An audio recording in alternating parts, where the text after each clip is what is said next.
তো অনেকদিন ধরে আমার ইচ্ছা করছিল একটু মিষ্টি খাওয়ার জন্য, তো টাঙ্গাইলের মিষ্টি ভান্ডার থেকে মিষ্টি নিয়ে আসলাম। তো মিষ্টি আর নিমকি, তো এখন মিষ্টি আর নিমকি খাবো। আর প্যাকেট দিছে, আর আমি দেখে তো লোক সামলাতে পারছি না। 2 পিস নিমকি, 2 পিস মিষ্টি। তো চলুন দেরি না করে খেয়ে ফেলে গবা গপ করে আগে একটু নিমকিটা চেকে দিচ্ছি।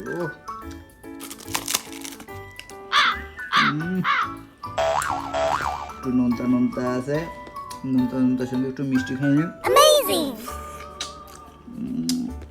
জিবিতে একবার পুরো রস চলে আসছে, রসে টপার টপ।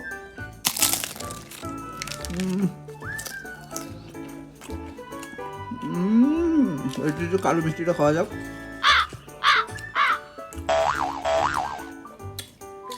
কালো মিষ্টিটা হেভি স্বাদ আছে।